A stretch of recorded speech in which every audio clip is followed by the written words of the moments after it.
Hyunwoo Kim walked through the massive doors of the Galactic Council chamber for the last time. His footsteps echoed in the huge hall that could hold 10,000 beings from across the galaxy. Today, representatives from 47 different alien species sat in their floating chairs waiting to hear what the human ambassador had to say. The chamber was beautiful in a cold way. Crystal walls reached up so high that clouds formed near the ceiling. Light came from nowhere and everywhere at once. The alien architects had built this place to make visitors feel small and unimportant. It worked on most species. But Hyunwoo had been coming here for 15 years, and today he felt different. Today, he felt free. High Counselor Zethmar of the Vorthan Empire floated in the center chair. His species looked like giant lizards that walked on two legs with skin that changed colors based on their mood. Right now, his skin showed the deep purple of annoyance. He clearly did not want to waste time listening to the human ambassador. "Speak quickly, human," Zethmar said in his deep voice. "The council has important matters to discuss." Hyunwoo smiled and pulled out a simple piece of paper. In a galaxy where everything was done with holograms and mind links, humans still sometimes used paper. The aliens found this primitive and amusing. "I bring a message from the United Earth Federation," Hyunwoo said, his voice carrying clearly through the chamber. "After 50 years of faithful service to this council, humanity formally withdraws from all galactic agreements, treaties, and cooperative arrangements." The chamber fell silent. Even the usual humming and clicking sounds that different species made when they were thinking stopped completely. Counselor Veltar of the Kalari Federation was the first to speak. The Kalari looked like tall, thin birds with 4 arms and feathers that shimmered like oil. "This is clearly a negotiation tactic," she said, her voice making musical sounds. "Humans always try to get attention this way." Several aliens made sounds of agreement. The Nexari collective representative, a being that looked like a walking tree with crystal growths, swayed in what passed for laughter among his people. "Humans are emotional creatures," he said. "Give them a few days and they will come crawling back." But Hyunwoo was not finished. He looked around the chamber, meeting the eyes or eye-like organs of as many representatives as he could. "We came to this council 50 years ago with hope," he continued. "We offered our friendship, our knowledge, and our help. We have served as mediators in over 3,000 disputes.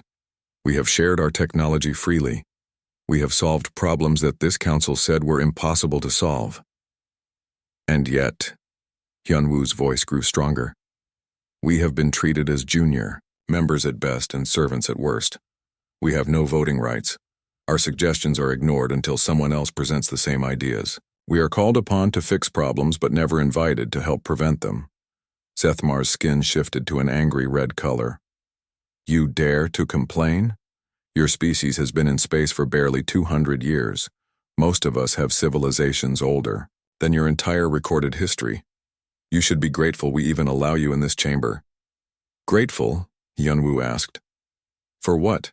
For being told that humans are too young and stupid to understand real politics? For watching you make the same mistakes over and over again because you refuse to try new solutions? For being treated like children while we solve your problems?" In the observation area above the main chamber, Dr. So-Young Park watched the proceedings while quietly working on her tablet. As the chief science liaison, she had access to the council's research networks. For the past month, she had been carefully downloading 50 years of joint research data. The aliens thought they were being generous by sharing their science with primitive humans. They did not realize that humans had contributed more new discoveries than any other 3 species combined. So-Young's fingers moved quickly across her tablet. Research on faster-than-light communication that human scientists had developed. Medical treatments that had saved millions of alien lives. Agricultural techniques that had ended famines on 12 different worlds. All of it had been shared freely, with humans asking for nothing in return except to be treated as equals. Now it was all being transferred to secure human servers. Let the aliens try to continue their research without the creative thinking that humans brought to every project. In another part of the space station, Captain Jin-Ho Lee received an encrypted message on his communicator. "Operation Exodus is Approved, the message read. Begin immediate withdrawal of all human personnel from joint facilities. Jin Ho had been waiting for this message for months. As commander of the Human Defense Forces assigned to the Council, he had watched his people be treated like security guards while alien officers took credit for their work. Human ships were faster and more maneuverable than most alien vessels, but the Council used them only for patrol duty and supply runs. What the aliens did not know was that human ships were also equipped with the most advanced sensors in the galaxy. For decades, human crews had been quietly gathering intelligence, monitoring communications, and keeping track of everything that happened in Council space. They knew which species were planning to attack their neighbors, which governments were about to fall, and which trade routes were being threatened by pirates. All of that intelligence gathering would end today. Back in the council chamber, Hyun-woo was finishing his speech. "We did not come here to conquer or to rule," he said. "We came to learn and to help. We hoped to be partners in building a better galaxy. Instead, we found a council that values pride more than progress, tradition more than truth. You have made it clear that you do not want us as equals. Very well. We will leave you to solve your own problems in your own ways." Zethmar stood up in his chair, his skin now bright red with anger. "You think you can threaten us? Without the protection of this council, your little species will not last 10 years. There are enemies out there that would love to destroy Earth." Hyun-woo nodded calmly. "Perhaps, but we would rather face honest enemies than false friends." He turned to leave, then stopped and looked back at the assembled aliens. "We came in peace, we served with honor, and we leave with dignity. I hope someday you will understand what you have lost today." As Hyun-woo walked out of the chamber, most of the aliens were already talking among themselves. They seemed to think this was just another human tantrum that would blow over in a few weeks. Only Ji-eun Choi, the human trade representative, seemed worried. She had been reviewing the schedule for next week's negotiations. 3 major disputes between different species were supposed to be mediated by human diplomats. The Vorthon-Kalari Trade Compact had a border disagreement that was scheduled for human arbitration. The Nexari-Korvaxi Research Sharing Agreement needed human translators to resolve a communication problem. For the first time, Ji-eun realized how many problems the Council expected humans to solve, and now there would be no humans left to solve them.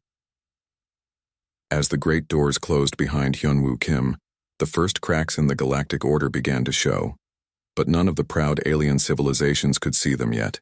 Min-jun Park looked at the wall of screens in front of him and sighed. Each screen showed a different alien facility where humans had been working for the past 50 years. Research stations, communication hubs, manufacturing plants, and defense installations. All of them were about to lose their human staff.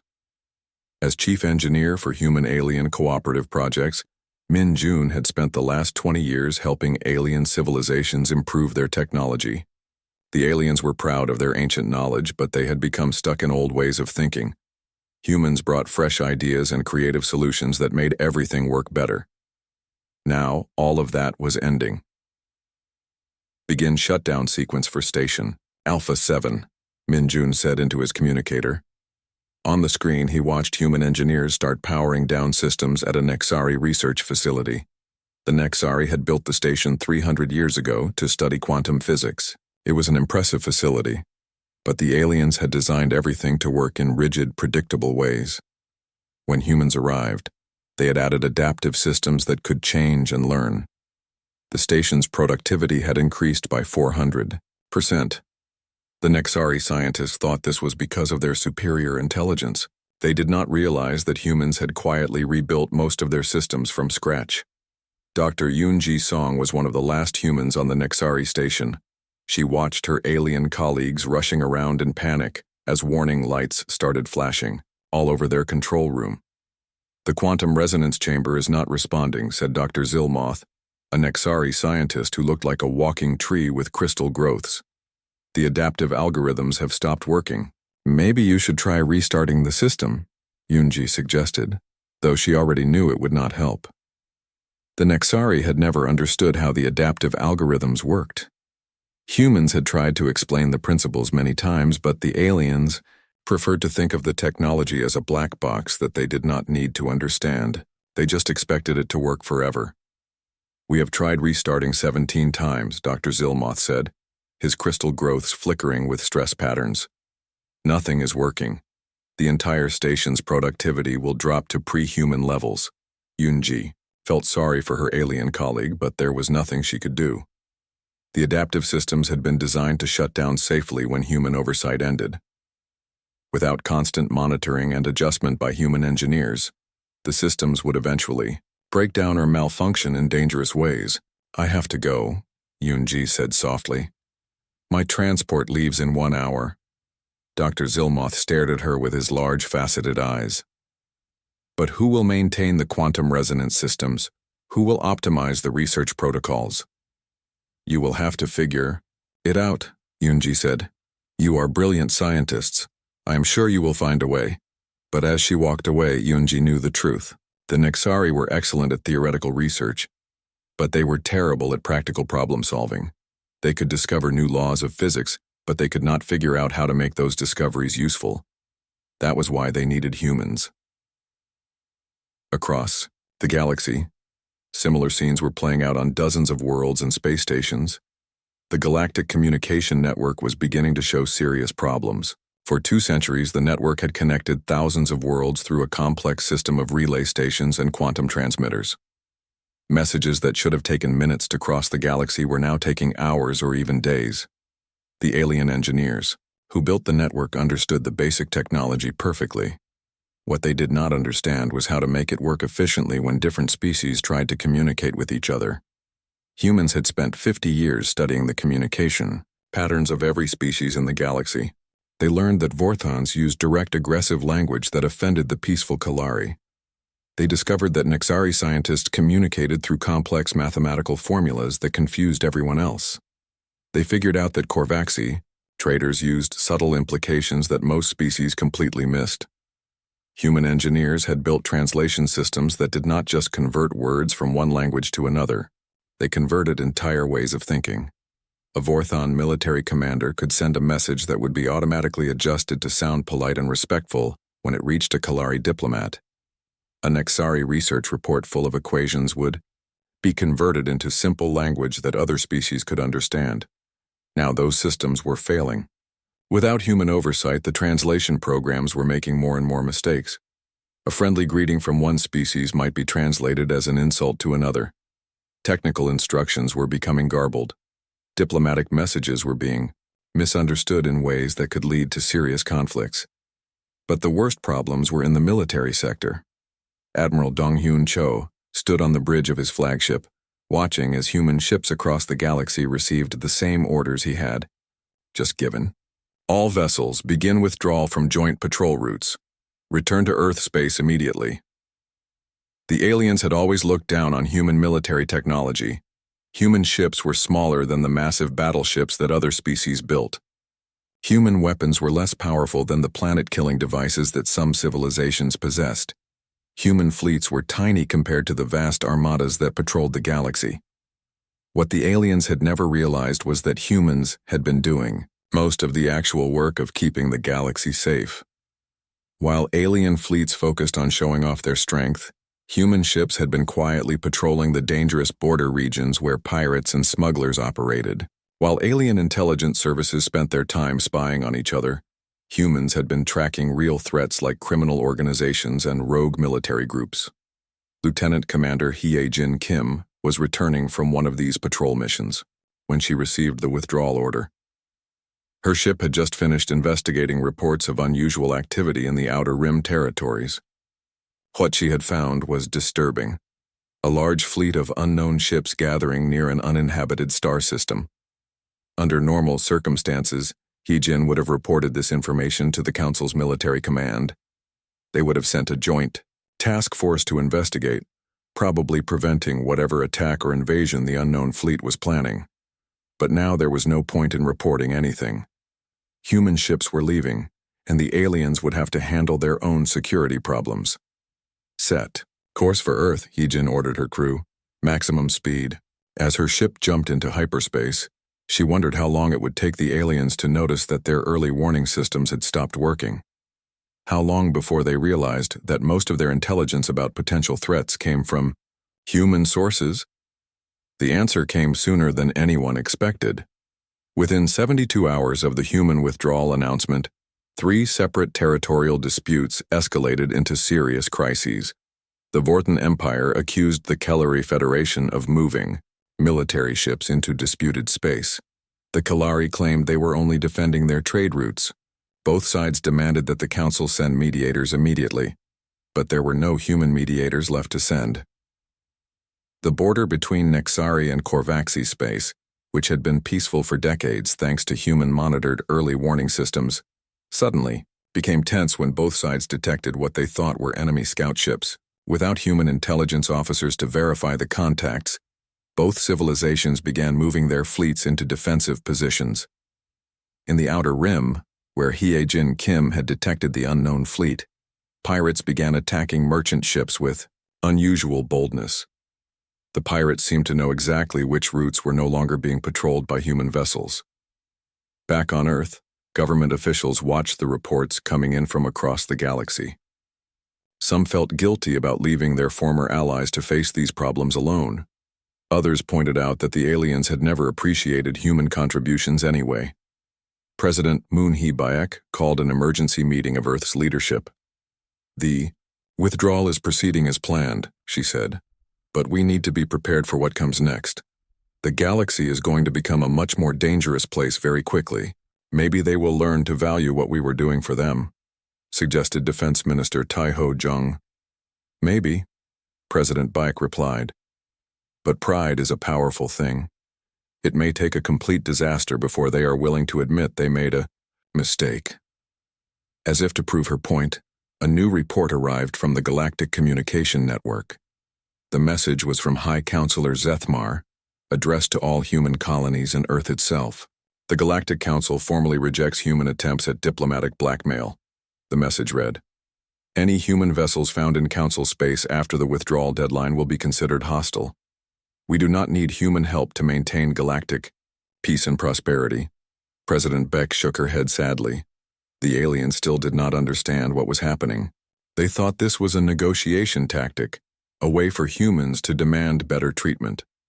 They had no idea that their civilization was about to collapse without the humans they had taken for granted.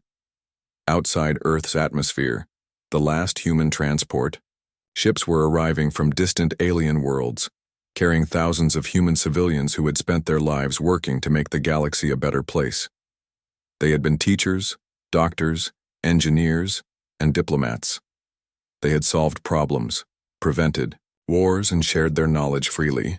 Sang-ho Jung stared at the holographic display showing galactic trade routes, watching red warning symbols appear faster than he could count them. As the former director of human economic analysis for the Galactic Council, he had spent 30 years studying how goods, services, and money flowed between the stars. Now, 1 week after humanity's withdrawal, that entire system was falling apart. "The Kellari-Vorthen trade route has collapsed completely," reported his assistant, Eugene Lee, from her workstation. "No ships have made the journey in 4 days." Sang-ho nodded grimly. The Kellari Federation and the Vorthen Empire had been trading partners for over 200 years, but their relationship had always been difficult. The Kellari were peaceful merchants who valued careful negotiation and detailed contracts. The Vortans were aggressive warriors who preferred quick decisions and direct action. For decades, human economists had made their trade work by creating flexible systems that satisfied both species. When the Kellari wanted to spend months negotiating a contract, humans found ways to give the Vorthans immediate partial agreements. When the Vorthans demanded instant delivery, humans showed the Kellari how to pre-position goods along trade routes. Now, with no humans to bridge their differences, a simple disagreement about shipping schedules had escalated into accusations of contract violations and threats of economic warfare. "What about the Korvaxi banking consortium?" Sang-ho asked. Eugen's expression grew even more worried. "They're in complete chaos. Their AI trading system started making random decisions yesterday. They've lost 30% of their value in the last 24 hours. Sang-ho closed his eyes and rubbed his forehead. The Korvaxi were brilliant mathematicians who had created the galaxy's most sophisticated financial systems. Their artificial intelligence programs could analyze millions of transactions per second and make perfect predictions about market trends. But the AI systems had a hidden weakness that only humans had discovered. They could not adapt to completely unexpected situations. When something happened that was not in their programming, they started making increasingly random and dangerous decisions. Human economists had spent years creating adaptive protocols that helped the AI systems handle unusual events. They had written millions of lines of code that taught the machines how to think creatively when faced with new problems. Now those protocols were gone, and the AI systems were panicking. "Sir," Yujin said quietly, "we're receiving urgent messages from Kalari trade officials. They're asking for emergency economic assistance." Sang Ho looked at the messages on his screen. The Kalari were known for their pride and independence. For them to ask for help meant their economy was in serious trouble. "Send a polite reply," he said. "Tell them that all human economic advisors have been recalled to Earth, as announced by the Council withdrawal." "But sir, if the Kalari economy collapses, it will affect hundreds of other worlds. Billions of beings depend on Kalari trade networks." "I know," Sang Ho said sadly. "But we warned them this would happen. They chose pride over partnership." Across the galaxy, the economic chaos was getting worse by the hour.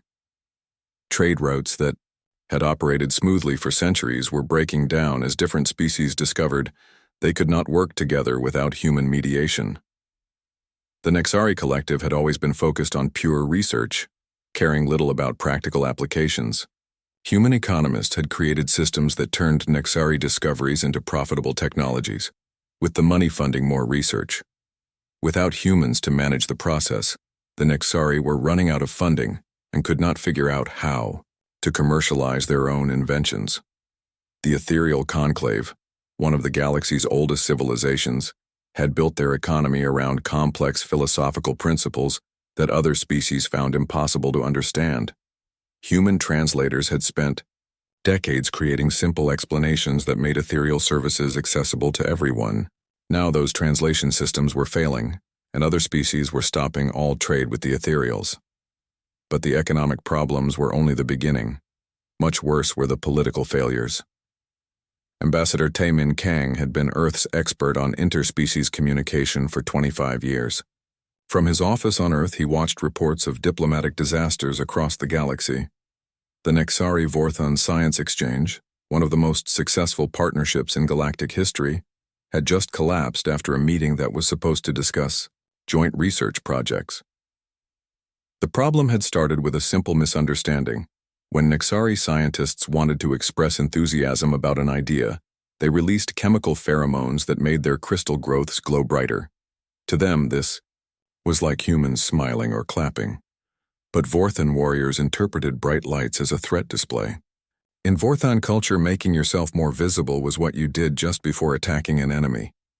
For decades, human diplomats had prevented these kinds of misunderstandings by using the cultural translation protocol.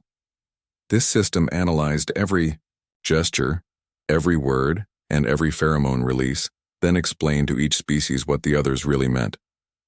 Taemin had developed the protocol after studying every known form of alien communication. He had learned that the Kalari's musical tones carried emotional meanings that could completely change the message. He had discovered that Korvaxi traders used subtle posture changes to indicate whether they were serious about a deal or just testing the waters. Without the protocol, even simple conversations were becoming dangerous. A friendly greeting from one species might be interpreted as an insult by another. A polite request could sound like a military ultimatum. "Sir," said his assistant, "we're getting reports of similar communication failures all over the galaxy. The Korvaxi ethereal trade negotiations have broken down.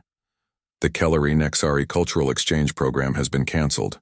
Even routine diplomatic meetings are ending in arguments." Taemin sighed. "How many conflicts are we tracking now?" 47 major diplomatic incidents in the past week, 12 minor wars, 3 trade embargoes, and 5 complete breakdowns in interspecies communication. Each of those numbers represented millions of beings whose lives were being disrupted by conflicts that human diplomats could have prevented with a few hours of mediation. But perhaps the most serious crisis was happening in the Outer Rim territories, where the Vorthan Empire and the Kalari Federation were moving toward open war. The dispute had started with the mining rights in the Cygnus sector, a region rich in rare minerals that both civilizations needed. Under normal circumstances, human mediators would have found a solution that satisfied both parties. Humans were good at creating win-win scenarios that rigid alien thinking could not imagine. Instead, both sides were preparing for a conflict that could spread across half the galaxy. General Wu Jin Nam, Earth's former military liaison to the Council, watched intelligence reports from his office in Seoul. The Vorthan Empire was mobilizing its battle fleets. The Kalari Federation was activating its defense networks. Both sides were sending ultimatums that the other side was guaranteed to reject. "This is insane," said Colonel Min Jung Park, his intelligence chief. "They're going to destroy each other over mining rights that they could easily share." "The Vorthans don't know how to share," General Nam replied. "They only understand conquest or surrender. And the Kalari don't know how to fight. They only understand negotiation or retreat. So what happens when an irresistible force meets an immovable object? Everything around them gets destroyed." The general was right. As the Vorthan and Kalari fleets moved toward the disputed territory, other species were choosing sides or fleeing the region entirely. Ancient alliances were breaking apart as each civilization tried to decide which side was more likely to win. The Nexari Collective announced they were suspending all research partnerships until the crisis was resolved. The Korvaxi Banking Consortium froze all financial transactions involving either the Vorthans or the Kalari. The ethereal conclave withdrew their ambassadors from both civilizations. In just 1 week, the careful web of relationships that had maintained galactic peace for centuries was unraveling. On Earth, President Moon Hee-Baek called an emergency session of the Global Council. "The situation is worse than we expected," she told the assembled leaders. "We knew the aliens would have problems without human mediation, but we didn't anticipate it would happen this quickly or this completely. Maybe we should offer to help," suggested the European representative. "People are going to die in these conflicts." "The Council made their position clear," replied the African representative. "They said they don't need human help. They called our withdrawal diplomatic blackmail and threatened to treat our ships as hostile." President Baek nodded. "We've sent humanitarian aid offers to all the neutral worlds, and we're accepting refugees from species that want to escape the conflicts. But we cannot force help on civilizations that don't want it, even if those civilizations are making terrible mistakes, especially then. Sometimes the only way people learn is by experiencing the consequences of their choices." As if to emphasize her point, a new report arrived from the galactic news networks. The Vorthan-Kalari conflict had just claimed its first casualties. A Kalari transport ship had been destroyed by Vorthan fighters near the disputed mining colony. The first shots of the Vorthan-Kalari war lit up the darkness around Cygnus Prime like deadly fireworks. Mi-young Seo watched the battle from the observation deck of the human colony ship New Sol, her camera recording everything for the galactic news networks that still functioned. 3 weeks had passed since humanity's withdrawal from the Galactic Council. What had started as a simple mining dispute between two civilizations had exploded into the largest military conflict the galaxy had seen in over 400 years. The Vorthan battlecruiser Destruction's Edge has just fired on the Kalari defensive platform, Mi-young reported into her microphone. "The platform's shields are failing. I can see escape pods launching from the structure." Behind her, thousands of human refugees from the war zone crowded the ship's corridors. But these were not human refugees. They were Kalari families, Nexari, researchers, even some Vorthan civilians who had rejected their government's call for total war. It was ironic, Mi-young thought. The species that had looked down on humans as primitive and unreliable were now begging for protection in human space. Captain Jung-ho Park, commander of the New Sol, found Mi-young after her broadcast ended. "We're receiving more distress calls," he said. 17 ships carrying civilian refugees are requesting emergency passage to human space. What species? Mixed. Mostly Kalari and neutral species fleeing the war zones, but also 3 ships of Vorthon civilians who refuse to support the war. Mi-young nodded. The human colonies are accepting everyone? President Bayek's orders are clear. We provide humanitarian assistance to anyone who asks, regardless of species or political affiliation.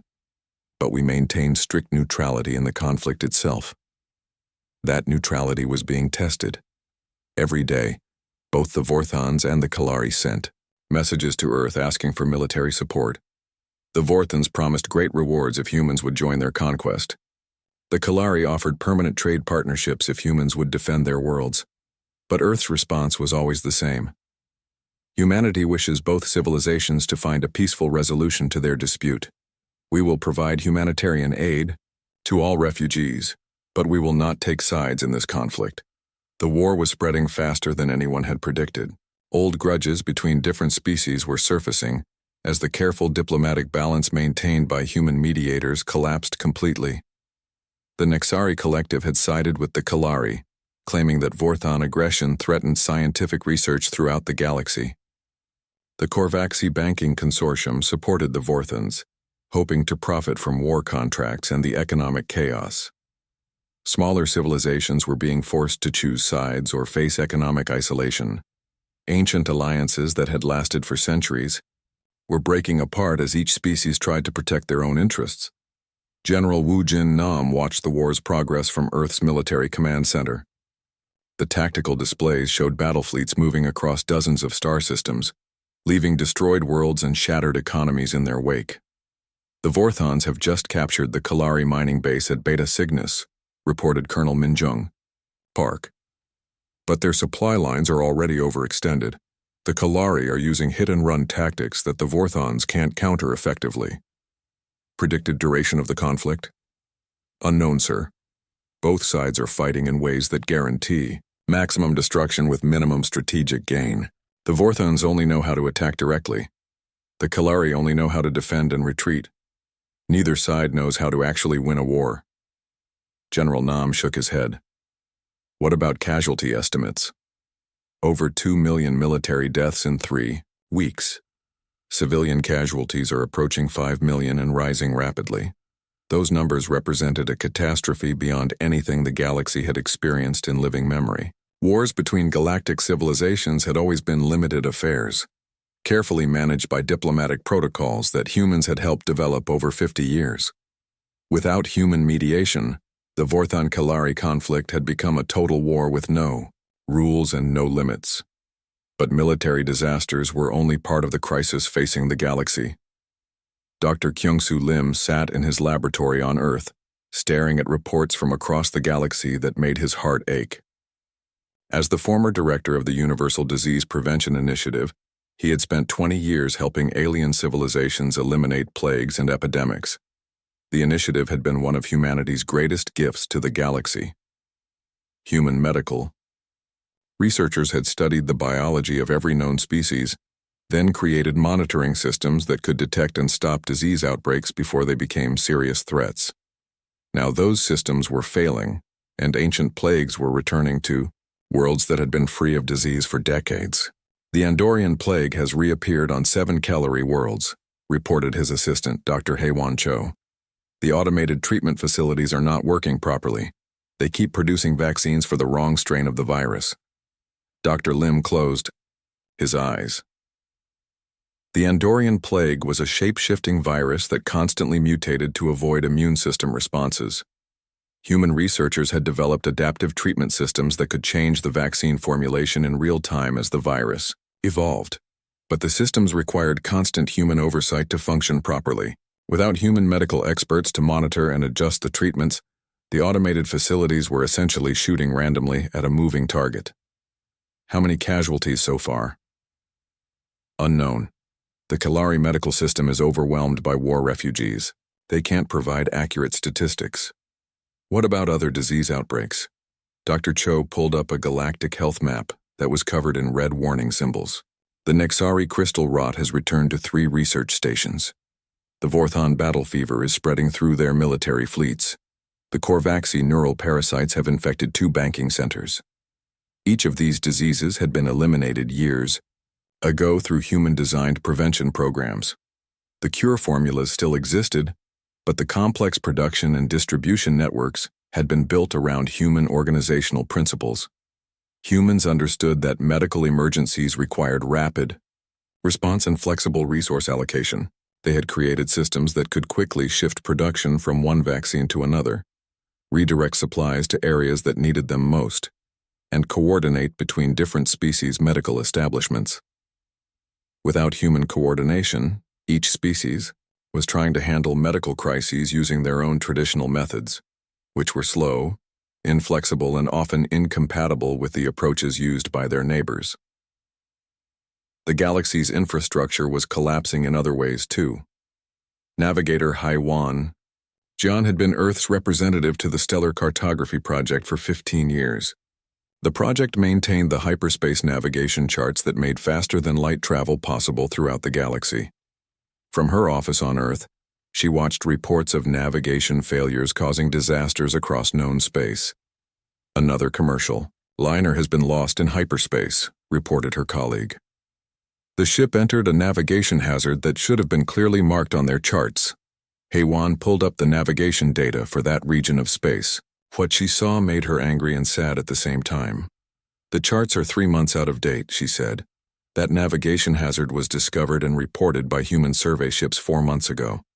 The information should have been distributed galaxy-wide within days, but the Stellar Cartography Project had been managed by a consortium of alien civilizations that valued careful deliberation over rapid response.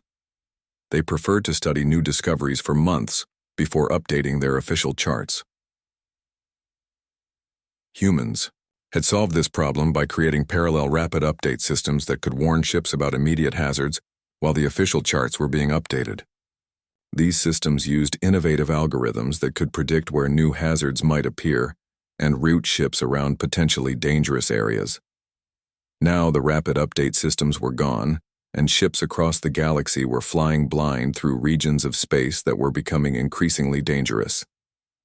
How many vessels have been lost to navigation failures this month? 47 confirmed. Over 300 missing and presumed lost in hyperspace. Each of those ships carried hundreds or thousands of beings. Families, traders, researchers, refugees fleeing the wars. All of them victims of alien pride and bureaucratic thinking. The irony was not lost on human observers.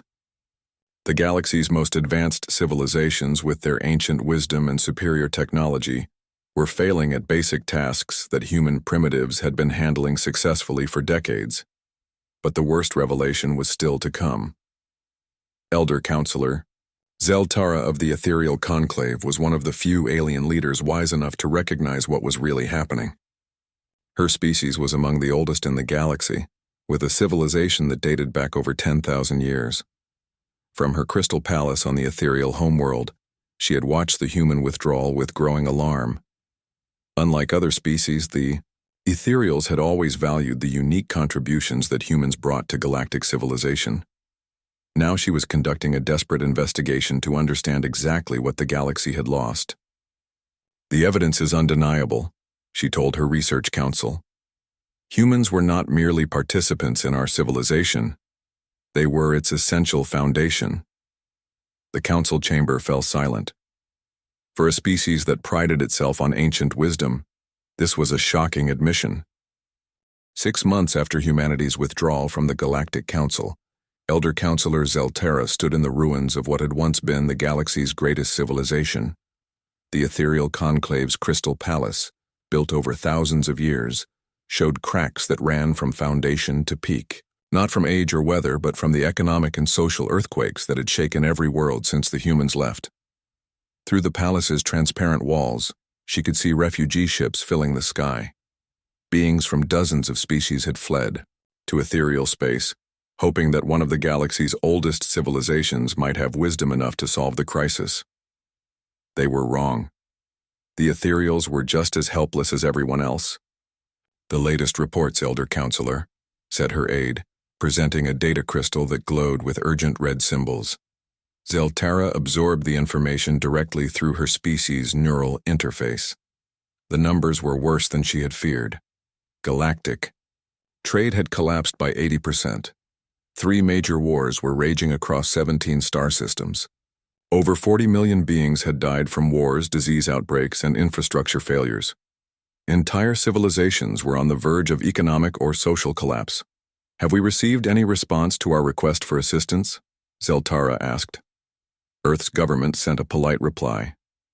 "They are willing to provide humanitarian aid to refugees, but they will not intervene in galactic politics unless formally invited by a legitimate council authority."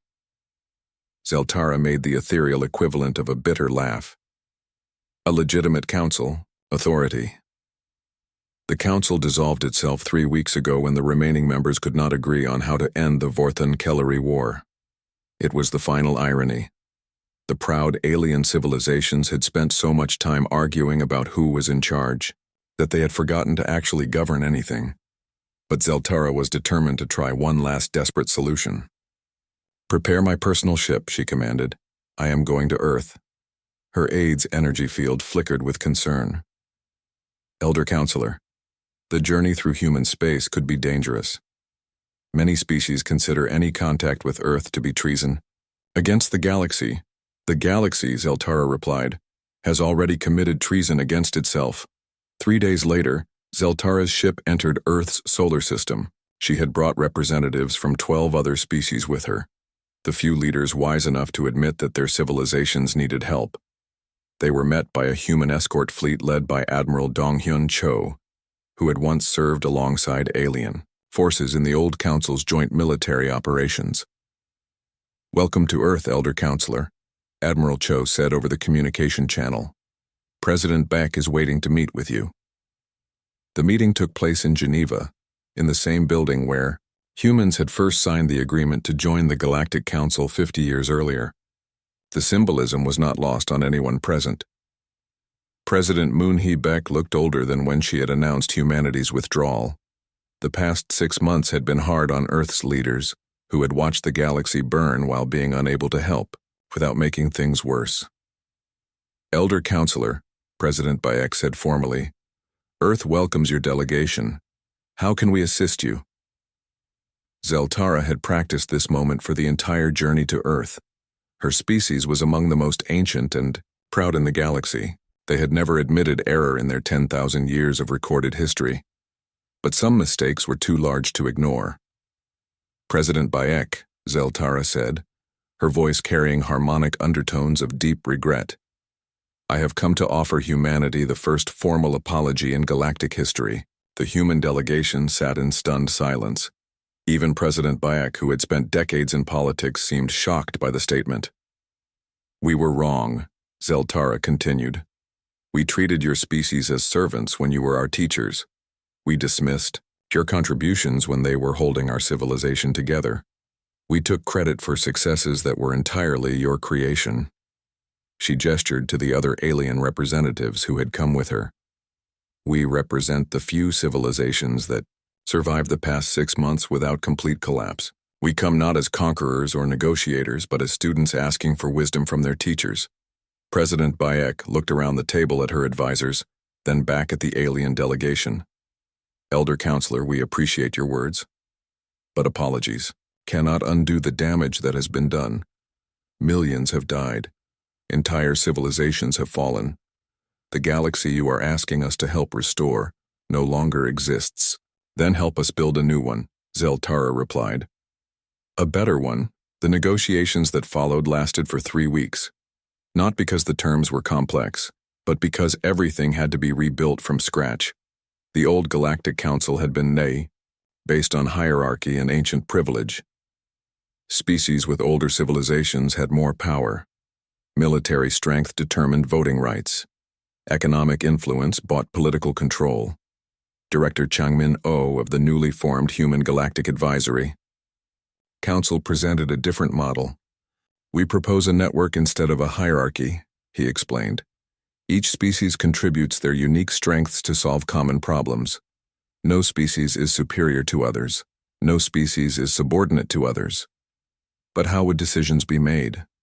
asked the Corvaxi representative, whose banking civilization was barely functioning without human financial systems. By competence, not politics, Changmin replied. When there's a medical crisis, medical experts from all species work together to solve it. When there's an economic problem, the best economists collaborate regardless of which world they come from. When there's a conflict, the most skilled diplomats mediate. It was a radical idea. For thousands of years, galactic politics had been based on the assumption that some species were naturally superior to others. The idea that ability mattered more than ancestry was revolutionary, but the alternative was the continued collapse of galactic civilization. What guarantees do we have that humans will not use their influence to dominate other species? Asked the Nexari representative. President Bayek smiled sadly. You have the guarantee of recent history. We had the opportunity to dominate you for 50 years. Instead, we served you. We could have demanded payment for our services. Instead, we shared our knowledge freely. We could have used our unique position for personal gain. Instead, we made the galaxy a better place for everyone. And when you treated us as inferiors, we did not seek revenge. We simply left you to solve your own problems. The weight of those words settled on the alien delegates. Humans had indeed had countless opportunities to abuse their position over the past half-century. The fact that they had never done so was perhaps the strongest argument for trusting them now. But trust had to be rebuilt slowly. Captain Su Jin Yang commanded the first human ships to return to galactic space in 6 months. Her mission was not military conquest or political domination. It was disaster relief. The Vorthan-Kelari War had finally ended, not because either side had won, but because both civilizations had exhausted themselves fighting. Entire star systems were filled with refugees, destroyed infrastructure, and abandoned colonies. Medical supplies to the Kelari refugee camps. Sujin ordered her fleet. Engineering teams to restore basic life support on damaged space stations. Agricultural specialists to help worlds that lost their food production systems. Her ships were met with mixed reactions. Some beings welcomed the humans as saviors. Others viewed them with suspicion, wondering what price would be demanded for assistance. The answer surprised everyone. There was no price. Human assistance is offered freely to all beings in need, Sujin announced on all galactic communication channels. We ask nothing in return except the opportunity to help rebuild what was broken. This was not how galactic politics had ever worked. When one species helped another, there were always conditions, debts, and obligations involved. The idea of truly free assistance was as revolutionary as the network model of government, but it worked. Within months, human-led relief efforts had saved millions of lives and begun restoring basic services to devastated worlds. More importantly, they demonstrated that the new cooperative model could achieve results that the old hierarchical system never could. Young Ambassador Do-Hoon Seo stood before the newly formed Galactic Cooperative Council, looking out at representatives from over 60 species. Unlike the old council chamber, which had been designed to intimidate and impress, this meeting room was circular, with no elevated positions or symbols of superior status. 6 months ago, Do-Hoon said, humanity left the Galactic Council because we were not valued as equals. Today we return not as your superiors or your servants, but as your partners in building a better galaxy. The old system failed because it was based on pride, tradition, and the belief that some beings were more important than others. The new system will succeed because it is based on cooperation, creativity, and the understanding that every species has something valuable to contribute. He paused, looking around the chamber at aliens who had once dismissed humans as primitive and unimportant. We learned something important during our time away from galactic politics, Do-Hoon continued. Sometimes the most powerful action you can take is walking away from a situation that does not serve anyone well. Sometimes the greatest victory is being invited back on your own terms. But we also learned that true strength comes not from dominating others, but from helping them discover their own capabilities.